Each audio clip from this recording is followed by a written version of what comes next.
Well, hey, my friend. Welcome to Creatives on Fire, the go-to podcast for content creators looking to grow their audience as well as their income. I'm so excited you're here. I'm your host, Melanie Ferguson. Well, hey, my friend. Welcome back to the podcast. This week, I am wanting to see if I can share with you a little bit about my journey of making money online, kind of like the top 3 ideas that have worked for me the best, and the 3 that I definitely would never do again.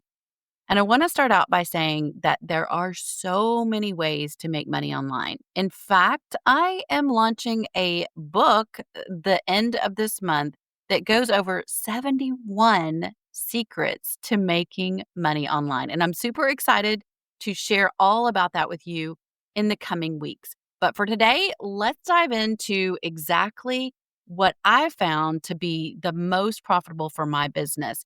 Now, again, there are so many ways to make money online. There is no right way or wrong way based on your personality and what drives you to do your best. So take this for what it's worth, but I just thought it would be inspiring. So let's start with the first idea. When I started here in business, again, no clue what I was doing online, just started going live all the time over on my Facebook page, creating crafts.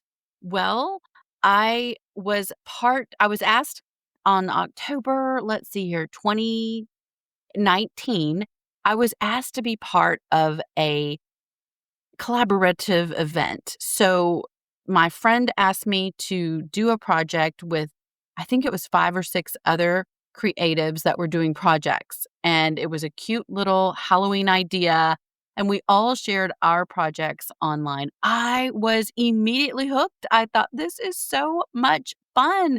This is so much better than just the typical, going live and trying to come up with something to do. And so it was just fun to do it with others. So I decided to immediately do another one. So this one was in October, and I didn't know of any other people doing them. So I put together one for Christmas, which was just a short, like 30 days later. So I decided to grab I was like, how can I make this different? How can I make this unique? And just began reaching out to people and putting together this event that has evolved into this amazing source of income. It's called a craftathon, and it's where I have individual crafters do their thing on their page for 20 minutes each. So this goes on an entire day. And for a minute, I was doing them for 2 full days. So this was 52 crafters, I think, at the height where they would all go live for 20 minutes and share their ideas. And it would be themed. So we would have a spring, a summer, a fall, and a Christmas craftathon. Well, this is super fun, but how did I make money with it? Well, for a couple of the events, I did start charging, which is something you can do. So I was charging the creators to participate because the value was there. The exposure was outrageous. People were looking forward to this. This was right on the cusp of 2020, and then it kind of exploded that summer of 2020. So I was collecting a fee from the participants. I was having sponsors. So brands would pay me to be able to be a sponsor to the event. And we had ranges of that. Then I would have t-shirt sales. So every event would have a specific cutesy logo theme t-shirt, and everyone was encouraged to get them, and they were collectible because there would be one for the summer. Did you get the spring one? Did you get the fall one? And they were so cute and fun. I also took it a step further and made this event evergreen. So what I mean by that is once the live event was over, after 24 hours of it being free to the public in a free Facebook group, I put all of it behind a paywall, and there was a membership on the back end. And so this is the concept: to create a collaborative event or some type of event with an evergreen membership on the back end, this works so well because you are making this event be super fun and valuable. And then in order to continue the fun, they need to join you on the back end. So this was one of my top ways of making an income online. And I hope it inspires you to come up with something similar, come up with something that encourages you and involves your community, your audience, and gets everybody excited. I hope this excites you and makes you start thinking with an open mind. All right. The second thing that I made money online with that was super profitable was ongoing long-term brand deal partnerships. So I would do a deal with a brand and always stay really super professional and keep in contact with that brand even after you finished the project that you did for them. And I ended up landing a deal with a brand for an entire year. So every single month, I had a nice chunk of change check that was issued for doing one piece of content. And this was literally a gold mine for me. It supported my business in every way. It was so much better than the one and done. I could rely on that income. It aligned already with my content I was already going to be creating. And so I just set boundaries right up front as to what that package would look like for the brand. I was going to deliver one project in multiple ways. I did a blog post, a YouTube video, a Facebook live video showing the project off, a reel for Instagram and Facebook, and then I was paid. And they also would pay for my supplies and anything I needed to do the project with. So this was an awesome form of online income because I could count on it every single month. I knew it was coming. I could batch create if I wanted to, everything but the live video part. And it was just absolutely a beautiful, beautiful thing. So the third thing that I think was one of my absolute favorite ways and still is of making money online. Do, do, do, do, do. That's my fake drum roll, y'all. Oh my gosh, is blogging ad revenue. And I know, before I dive into this real quickly, you're going to say, hasn't things changed? Isn't things different? Or that takes forever. Yes, it is a long game. But here's the deal. You own it. It is something that you can create and it's going to pay you over and over. Now, I know that it took a lot of time, but here's the deal. The time's going to pass anyway. Why not dedicate a few hours a week to a blog that is going to pay you over time? It's totally worth it, especially if you go into it knowing you're going to diversify those traffic sources as well as the income sources. Now, I said it was blog ad revenue because that's the most passive part for me, but there are other ways to make money on your blog. I don't want you to sleep on blogging for this year. It's not too late to get started. If you've never started one and you're curious or you want to, or you've always wanted to, and this is the time, then go to creativesonfirepodcast.com/start and you can get started today. That is my free little course where you can just walk through each step of getting it set up and getting your first blog post written. If you're beyond that and you already have a blog up and running and you've been working at it for a minute, but not seeing exactly the success that you're looking for, you might want to check out Fuel. That is my blogging mastermind. You can just go to creativesonfirepodcast.com/fuel to get all the info on that.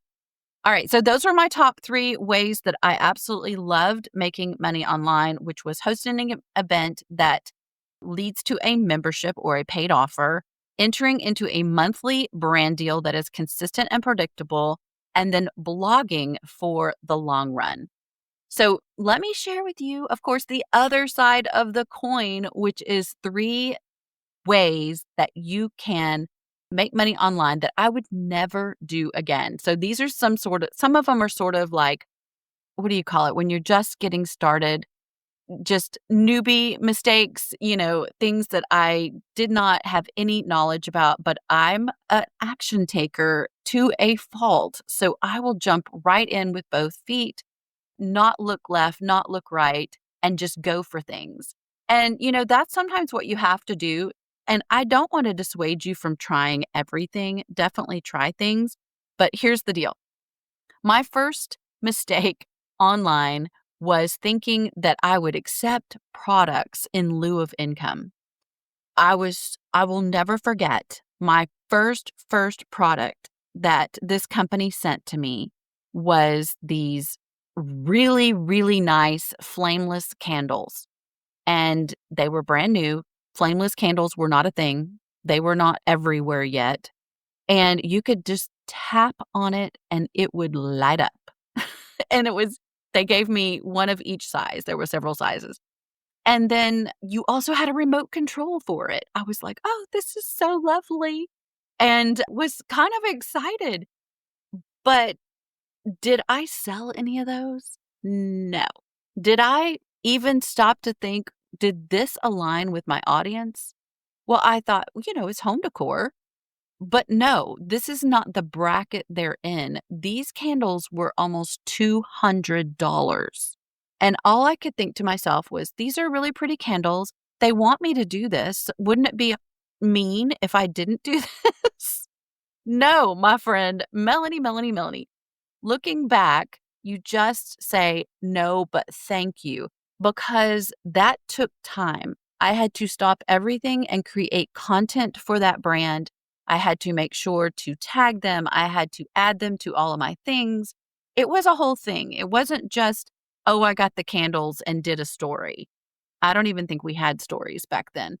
But my advice would be, when it comes to free products, is this product something that is absolutely life altering and life changing for me so much that I would do this for free? And if so, then do it. I had a friend Amy, who did a collaboration for some cabinets for her kitchen, which I feel like are life changing. And so I think that things like that could be definitely worth the free product, but not $200 candles. I'm sorry. I would advise you to ask yourself, would I buy this anyway? Like, if they weren't going to give these to me for free, would I buy these anyway? And if the answer is no, because I wouldn't have bought those candles, then don't do it. Just do yourself a favor. It's not worth it. You're going to disappoint yourself, feel guilty for having said yes. Just make it a policy for you now. All right. So trying to monetize too many things at once was my second issue, and things that I would never do again. I found success with that event early on and was so excited at the opportunities and the just the sheer vast, sea of ideas of things that you could do to make money online, that I immediately jumped into the next thing. I was like, oh, yes, now I can do this too. And I can create a membership on this and that. And I'm just going to tell you right now, you want to prioritize depth over distraction. So ChatGPT gave me that. I love it though. You want to go deep before you get distracted. Okay? Deep on the one thing. Make sure that what it is that you are doing is absolutely going and moving on almost autopilot, like literally without requiring your everyday attention. It needs to be something that you have gotten so good at that you could do it in your sleep, and you've even hired out for help. And it frees you up to be able to focus on that next opportunity. Because this is what happens when you try to jump in with both feet like me and do multiple opportunities. You're going to experience burnout. You're going to get poor results. You're going to have to cancel or delete or close whatever it is that you created. And that is not fun because then you've involved other people in your mess. Ask me how I know. So, trying to monetize too many things at once is an absolute no. The third and final thing I would definitely never do again to make money online is rely too heavily on social media. So, social media is the biggest sparkly, shiny object I can even think of. It is in our face 24/7. It is how we communicate these days with friends and family sometimes. It can take a total toll on you to be on so much. And I want you to know that it's unpredictable. You know the drill. Like your accounts could be hacked or taken away or just blip off the radar overnight. And you did all that then for what? I want you to go into social media with the mindset of purpose. It has an absolute purpose. And it doesn't have to be for business. Maybe you don't even use social media for business. Maybe you just use it for social. Hey, that's a concept. But if you do want to use it for business, I would say definitely go into it as a tool for your business, but not the entire toolbox. Like, do not put all your eggs in the social media basket. You need to own the platforms that you spend your time and energy on, like an email list or the blog that I mentioned or a membership, like I mentioned, not social media that is so flaky. And it will make you absolutely bonkers if you put so much weight on it. Trust me, I did it. I know there's been days that people will talk about the glory days with either Facebook or Pinterest or Instagram when they were paying people this much and paying people that much. And even YouTube, they're paying a certain amount and now it's not as much. You know, it is not income you can count on. So I definitely would never again put my whole heart and energy and time into social media alone. All right, so let's recap. My top 3 income streams were memberships, events that lead into memberships, brand partnerships that are long term, and then blogging ad revenue because those are sustainable. So the 3 things that I'd never do again were taking products in lieu of income, trying to monetize too many things at once, and relying too heavily on social media. So I want to ask you a question. Which income stream are you building right now? Come tell me over on the blog. Just leave me a comment in the show notes below um, on the blog. And listen, look forward to this book that is coming out at the end of the month. I cannot wait to share it all with you. Creatives on Fire 71 Secrets to Making Money Online. Until next time, my friend, stay creative.